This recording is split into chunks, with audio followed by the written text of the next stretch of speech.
Hello, I'm Vainavi Gambhir, and I'm a rising senior at Walter Johnson High. Apart from extracurriculars related to wellness, I also enjoy public speaking, art, and writing poetry. I will be presenting a bit about Ayurveda and why I believe it can integrate well with the conventional medicine we're familiar with. Global health problems are well known and diverse, but I want to shed light on a potential global health solution. Ayurveda, translated as the science of life, is an ancient system of traditional medicine that has stood the test of time and even today provides affordable, natural health care for many people without side effects. While Ayurveda originated in India, its principles of health and disease prevention are applicable to any individual around the world as a way to either maintain a healthy lifestyle or treat diseases before they can leave more serious effects on the body and require conventional medicine. So, apart from beneficial information about seasonal diet regimes and daily routines and exercise, which is the foundation for preventive treatment, Ayurveda also delves into many natural herbs or spices that have the potential to solve multiple global health issues. For example, one of our previous speakers, I believe, spoke about how curcumin and turmeric, an Ayurvedic spice, could help prevent Alzheimer's disease by binding to beta amyloid plaques and diminishing them. And prediabetes is another issue that's widespread and affects like 1 in 3 American adults. And if glucose is unable to get into cells and beta cells eventually stop producing insulin in the pancreas, glucose then builds up in our bloodstream, causing prediabetes or type 2 diabetes if left unchecked. A study that was repeated multiple times among individuals who weren't taking any other medications suggests that cassia cinnamon, another Ayurvedic spice, has been strongly shown to reduce blood glucose levels when compared to a placebo. It's important to realize, however, that Ayurveda focuses more on preventive preliminary care to supplement conventional medicine and not to replace it. During my time attending an Ayurveda Therapy Foundation course, I found multiple similarities and differences that I believe bridge the divide between modern medicine and Ayurveda. First of all, I learned that Ayurveda is a philosophy of health, not of disease. The main goals are preservation of health and prevention of disease, with holistic interventions free of side effects, so that either good health is maintained or early stages of a disease don't reach an acute stage, which is actually applicable to the vast majority of our population.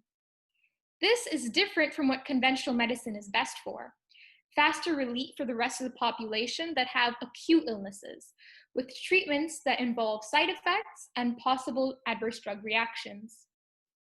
For example, given the current COVID-19 pandemic, Ayurveda would suggest that for those who are asymptomatic or who have mild symptoms, strengthening immunity with herbs like guduchi or withanone, a compound present in the herb winter cherry, may curb some of COVID-19's flu-like symptoms with its antiviral properties.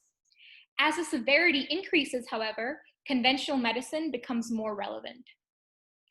Second of all, a core theory of Ayurveda is that everything in nature, including our human body, is made up of water, fire, earth, space, and air. And these elements then go on to create what we call doshas, which are life forces and characteristics in our body that are present in certain amounts and make up our overall body composition.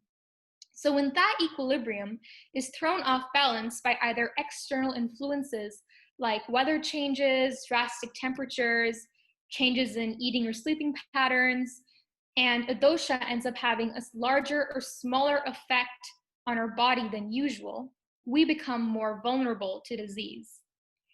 And from a conventional medicine perspective, the external forces I'm talking about that would say cause the flu season in the winter, that would be the germs around us, the strains of influenza virus.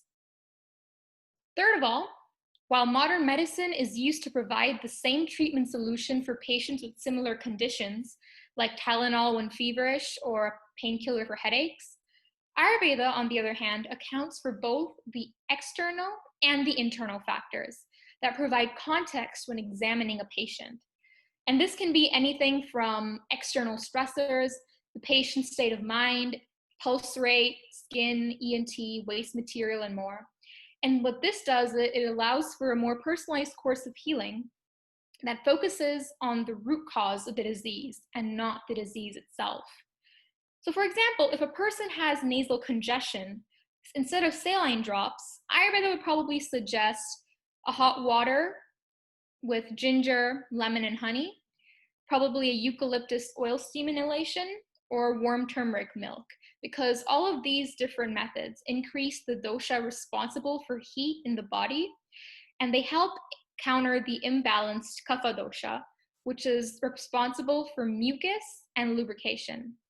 And the focus here in this example wasn't as much on the congestion as it was on the fundamental imbalance that would have caused it.